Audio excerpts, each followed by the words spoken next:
Hey everyone, it's Katie without a crystal ball from Without a Crystal Ball. Welcome. Hi, it's Sunday afternoon. Welcome.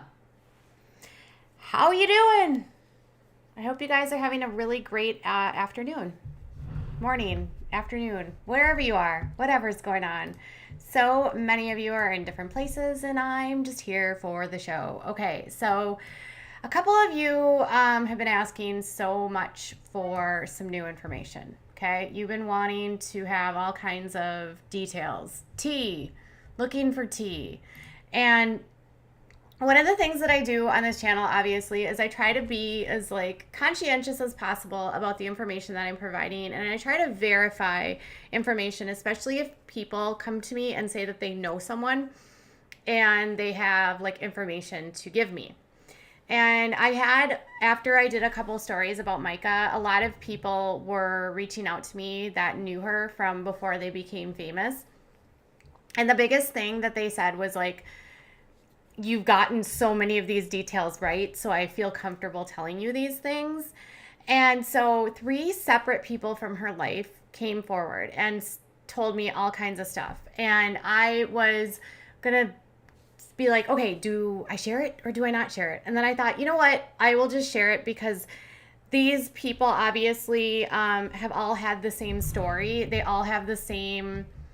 And I have to, you have to remember, like, in this world, first off, people can say a lot of things, right? So you can, in this world, when someone becomes a public figure, people can often come out of the woodwork and make lies up, right? And they can say things just to piss people off, or they could be someone from their life that they didn't actually like or had a very like minimal relationship with them. But in this case, I felt like it didn't really matter too much in that respect because they all had the same story. And not only that, what we're looking at here is a lot more complicated and a lot more serious than I really think even people thought. Like, I think there's been this like tagline of like this narrative, if you will, of like, she did this for fame, right? Well, people from her life before she became like famous or YouTube famous, I don't, it's all kind of relative in what you want to consider famous at this point. But people that knew her before said that this was a long time in the making and she was like set to become famous. And they brought up a lot of things that I was like, whoa. So let me just tell you, I got this message and I'm going to read it to you. And these are actually some old photos of her. I'll just like, it's funny because these are some old like photos from her. I'll just like let this go kind of on a slideshow so you can see it. It's interesting because this is her old Instagram. She's changed quite a bit since she's become famous, but apparently this is what happens. She actually has her daughter with another man. She got pregnant with him, and then she met James not long after. They actually met online. James is from Florida. She's from Ohio. And when they got together, they decided to almost like move in together almost immediately. And so James apparently, according to this person, moved from from Florida to Indiana. And in Indiana, they bought a house. And this is the house. Let me just show you before I even get into, well, I'll show you the house information in a minute. But here is what the neighbor said to me. She said, I've been watching all of your videos about the Stauffer family, and you're doing a really good job of telling their story. I don't mind if you share any of this as long as you don't use my name, please. I used to be their neighbor when they lived in Indianapolis. You have been spot on about everything. I remember my husband would always comment on how much James did and how little Myka did. She ran the guy ragged, and when she was a nurse at one of the local hospitals, which didn't last long, she would make him take her to and from work because she just didn't flat out want to drive. Once she quit or got fired, she started dumpster diving at stores near us like Ulta and Staples. Their garage was full of stolen goods that they would then sell for profit on Craigslist, which was super fun for neighbors to have random people constantly parking in the street. One time we watched as one person stayed outside and robbed their unlocked car in the driveway. So that made us feel super safe. She would also go to Goodwill stores in the affluent parts of the city, purchase name brand items, and then sell them for a tiny profit on eBay. Then she would also take advantage of our elderly neighbors we had and rope them into watching their kids for free so that they could have date nights. I've never seen anyone so impulsive about everything that they did. It was literally impossible to keep up with their next scheme. Regarding Huxley, I told my close friend about the situation as it unfolded. One of those friends sent me a link to their story on parents.com and asked if we were the old neighbors, because she remembered me talking about how I felt this family was adopting in order to get YouTube famous. She was shocked to hear that she was correct, and frankly, so was I. What are the odds of that? Anyway, now that I know I wasn't crazy, that I must have had rather good instincts about this. So she then shared like a photo of the home. So let me just show you where they actually lived prior to all of this going down. So they lived in a house in Indiana, and they purchased this home. You might recognize parts of it from if you are a subscriber. The house is actually nothing to like. It's a cute home, but it's obviously, and you can see the R there for Radley. You can see all of the toys. A lot of this looks like if you remember their older videos. So the house actually, when looking at it, it's 2,200 square feet. If you remember, once they actually adopted Huxley, they moved into another home before they purchased their McMansion, which has 5,700 square feet. So they moved from like a 2,300 square feet home in Indianapolis to another home in Ohio, and then to a home in Dublin, Ohio. Now, in Ohio, their house is $670,000. It has 5,700 square feet, and their annual taxes are $14,000 a year in Ohio. Now, the house they owned in Indiana before they became YouTube famous was 2,300 square feet, around that. It had 2 full baths, 2 full bedrooms. It had 7 rooms. It had an eating area, a dining area. It had laundry. It had 2,364 square feet, basically. And then they had an upstairs and a downstairs. So it wasn't like an enormous home, but it was like a decent sized house. And they sold that house in 2016 and moved to Ohio. They sold that house in 2016 for $205,000. They purchased another home in Ohio, and then in Ohio in 2018 they sold that house for $277,000. So prior to this Huxley stuff, they did not have like a ton of money, but her neighbor said that he was working as a lead engineer at a job, and he was making good enough money to be able to support them and allow Myka to stay at home. She worked briefly as a nurse in Ohio. She got in trouble for assaulting a pregnant coworker. She was later left Ohio. She did not renew her nursing license in Ohio. They moved to Indiana. In Indiana, she actually got registered as a nurse there, and she only worked in Indiana as a nurse for a very short time, apparently at a nursing home. And according to the neighbor, this had absolutely not a good reputation, the place where she worked. And people in the neighborhood were convinced that she was fired, even though she said she quit. They said they thought she was fired. So after that, that's just a little rundown. The neighbor continued. Let me just pull up these photos again so you have something to look at. Okay. So the neighbor continued, and I asked, how well she knew her. And she said, I tried to get her to know her, but they really kept to themselves a lot. We were neighborly, as in we talked outside on occasion, and our kids would play together sometimes. And she and I hung out a few times together with our kids and went to the zoo. And we texted even after they moved. I don't feel like I ever really knew her, as she was not an easy person to talk to, whereas I'm the exact opposite. And she didn't have any friends that I knew of until after YouTube started. Then she would mention girlfriends that she had met through there, and they were other YouTubers. I feel awful for all of them, to be honest. I don't wish any ill will on them, but I have to say I question their motives for adopting from the beginning. I just hope that the situation stops them from making rash decisions in the future, especially the ones that affect another person's life. Watching their rise to fame and chasing the almighty dollar from the beginning until now has been interesting, to say the least. So then I said, what made you question her motives about the adoption? And then I said, I'm truly curious because you are the third person that's told me this, because two other people from her life has told me the exact same thing. And so this is what she said. I think it's because at the time she decided to adopt, she was friending another adoptive YouTube mom, other moms like Alex Conagry, or I don't even know.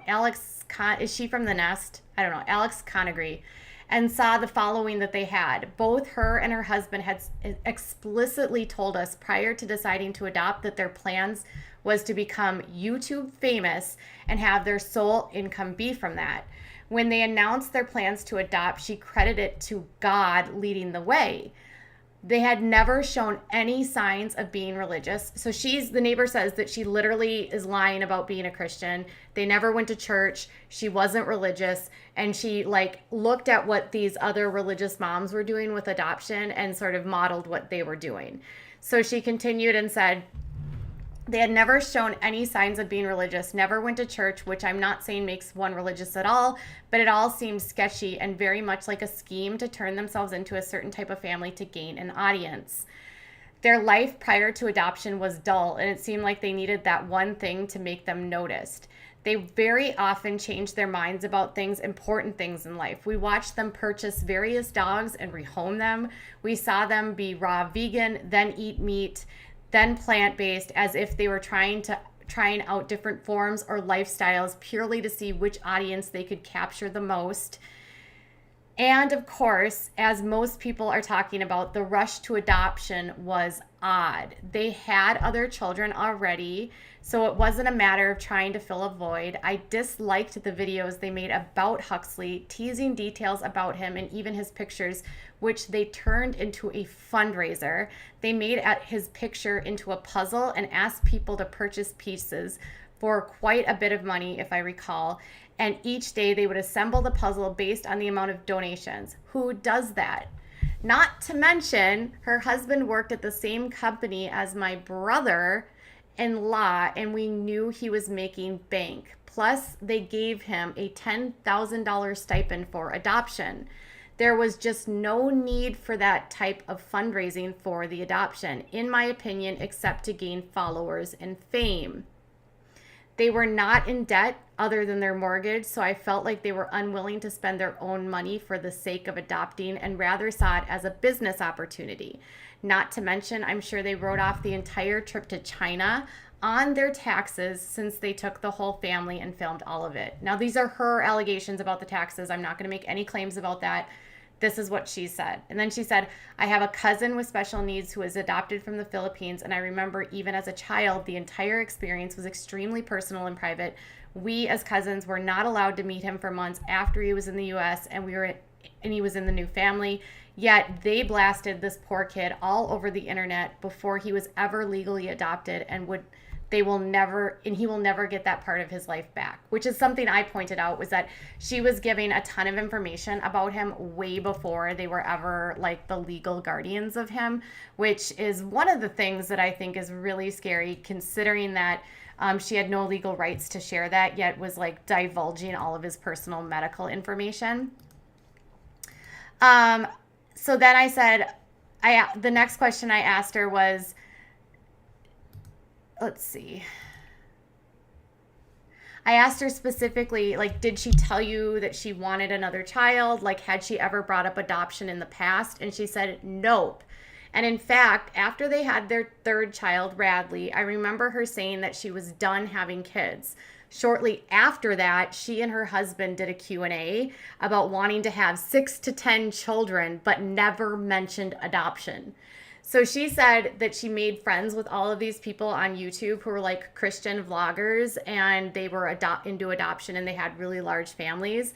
And so she decided that she was going to become like this Christian vlogger and have a lot of kids because she saw the niche and the market in order to do this. Now, this is again all of her neighbors' opinions.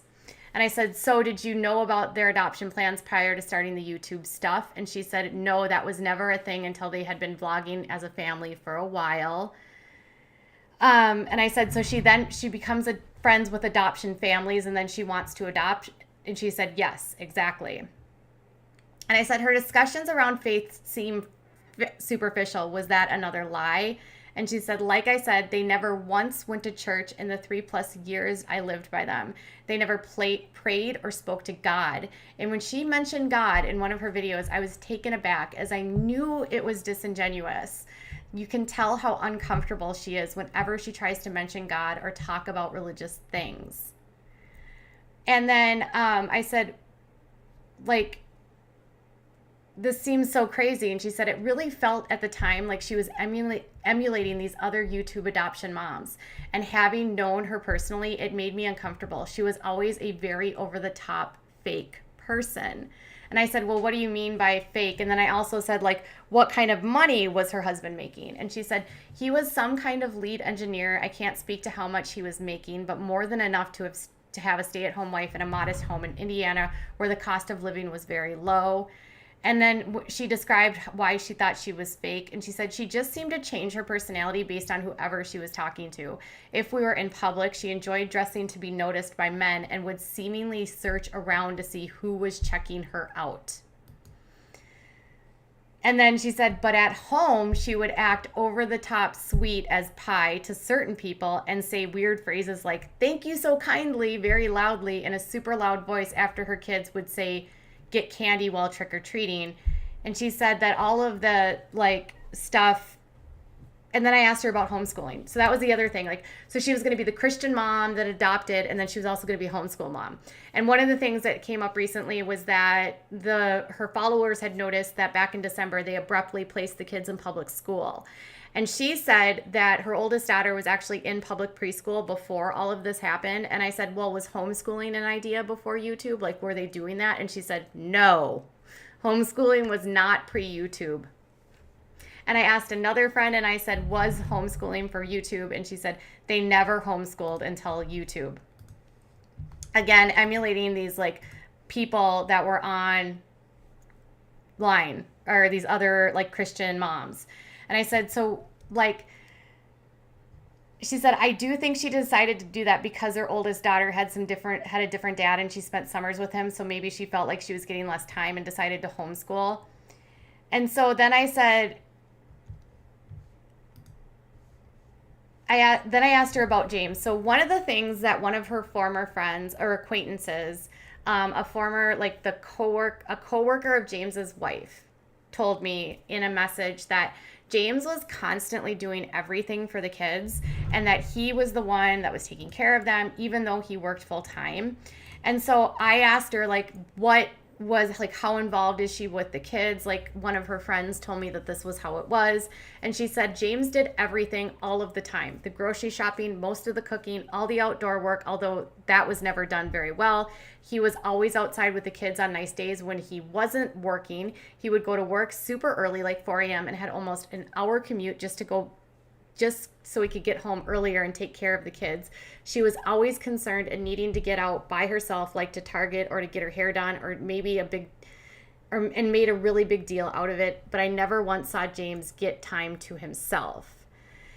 And then I said, well, why did they move back to Ohio? So they moved to Indiana and then they moved back to Ohio, and they were only there for a few years. And so she said, from what I know, James is from Florida and Myka is from Ohio. They were both living in these places before they met online. This was shortly after she had her first daughter and broke off her engagement with her first baby daddy. She told me that he was a really nice guy, they never really had any issues, but she just didn't feel they were right for each other. She and James met online and quickly decided to move in together. So he found a job in Indiana as close to Ohio as he could get at the time, and then bought the house I sent to you. I think at that point, Myka had an estranged relationship with her family, but I don't really know. But she said that when she started having more kids, I think she started to have a better relationship with her family. And she told me that they were moving back to Ohio to be near her family to have help with the kids because she hadn't had much luck with local babysitters. And I'm pretty sure she had worn out the elderly neighbors as they always tried to mooch off free date nights for childcare. So apparently, every single week they were utilizing their neighbors in order to watch the kids, and the neighbors got tired of watching them. So crazy, right? And then I think I ended it up by asking her,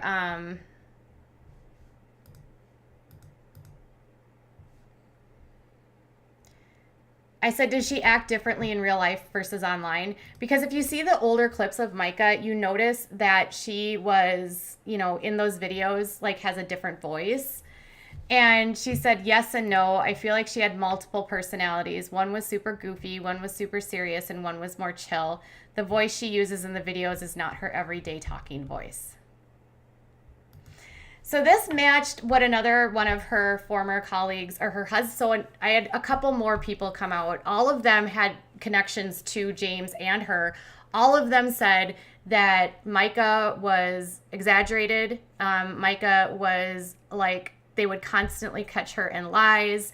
She exaggerated her work experience as a nurse. She got fired or had this big incident at her work where she assaulted one of her coworkers and then like basically stopped working there. And that they impulsively made a lot of decisions. They studied the algorithm a lot on YouTube to figure out exactly what they were doing, which is why they see a lot of those clickbait.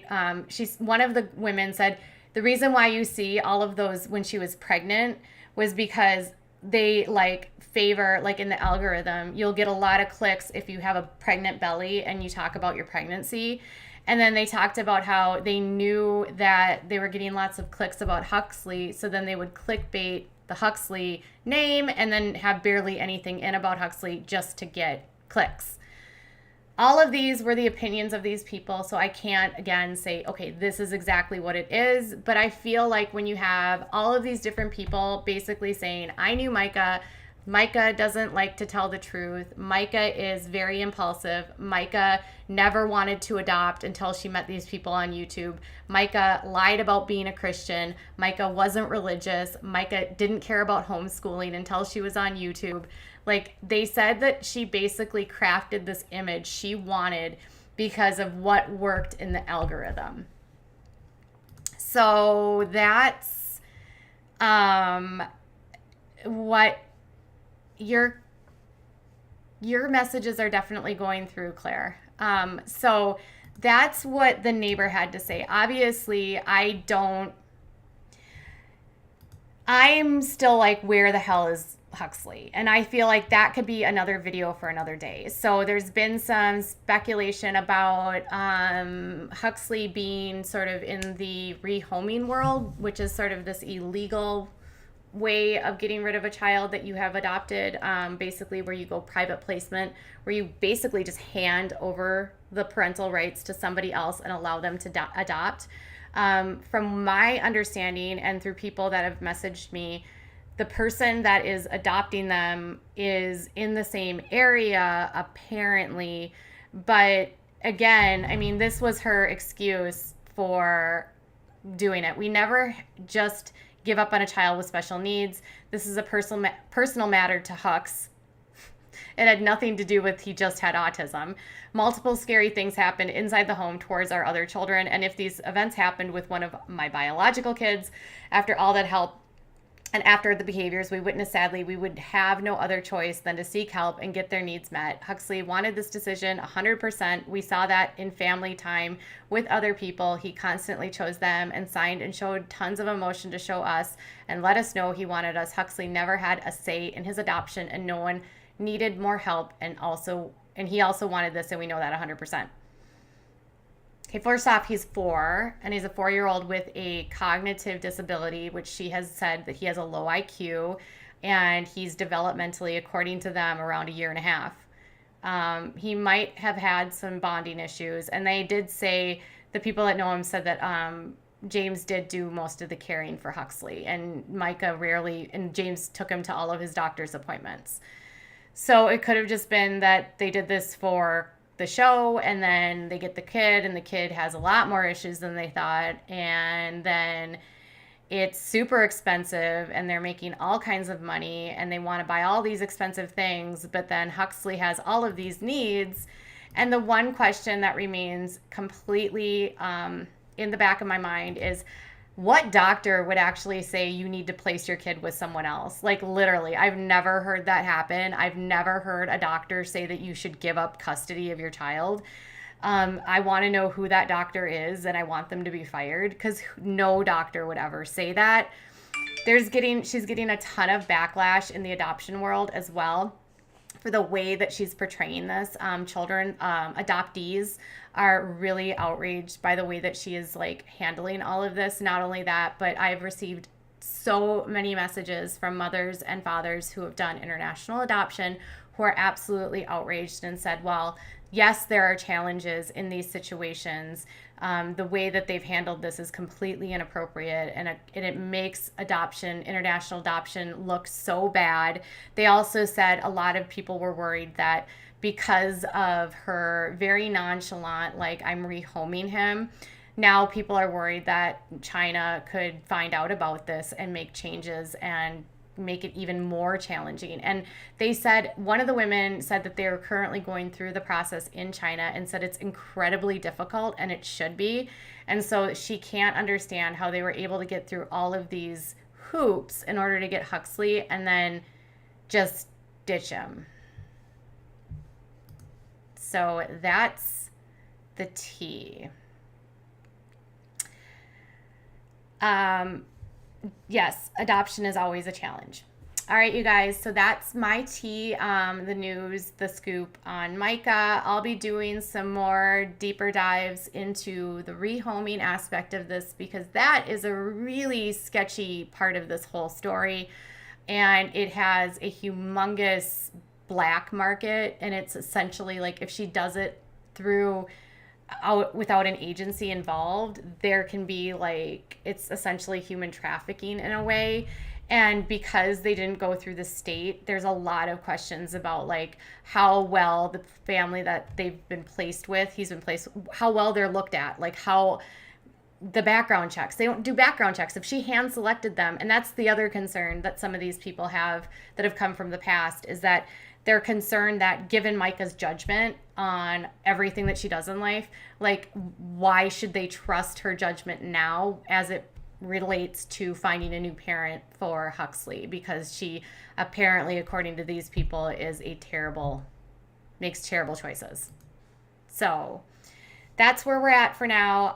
I will be back tomorrow. Tomorrow I'm going to do a more uploaded, polished video for you guys, but I wanted to make sure to give you a little bit of insight today.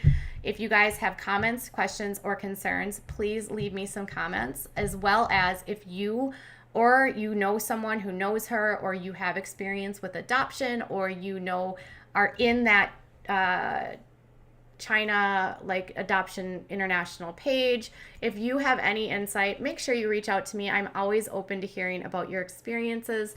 If you know Myka, feel free to contact me. As with this neighbor, I kept her identity confidential, so I will obviously respect anyone's confidentiality if they have insight that they'd like to share. But I think the biggest thing that all of us should be still concerned about is, where is Huxley? How did this adoption take place? And why hasn't there been anything with Child Protective Services? What about the other kids? Like, how is there not any legal ramifications for what they've done?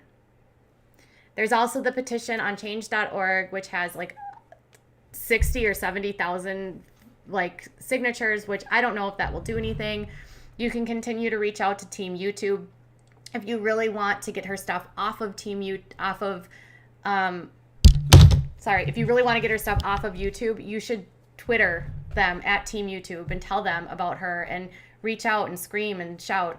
Also, Jim Stauffer is not his page is still like he made a the day they made the announcement to go and actually like tell you guys what happened to Huxley, he went ahead and formed an LLC in his company Fox Cleaning. So his Stauffer Garage and Fox Cleaning is seemingly going to be the direction they're going to go. So you might want to find out who his sponsors are and reach out to them, because Myka's getting a lot of flack, and I don't feel like we should be letting James off the hook here, because if what all of these people from their past are saying is true, this is absolutely despicable, and it completely comes into this whole, what protections are there for kids on YouTube? How do we protect anyone from using kids for content and using kids for clout and like putting another kid in this position? All of these people have said Huxley did not have a choice here, and he was used. So that's their opinion. I want to know what your thoughts are. No, so Chris Cat says the adoption agency, they had nothing to do with the transfer of Huxley. That's not true. The CPS said they had nothing to do with it. So the state of Ohio, who would be the foster care system, the state facility for Ohio that handles adoptions for her county, they told BuzzFeed that they were not a part of the adoption. That does not mean she didn't use a private adoption agency. No agency commented about what happened here. Only the state of Ohio said Huxley's not in our custody, and Huxley's was never like surrendered to the state. All right, you guys, that's all I have for now. Bye.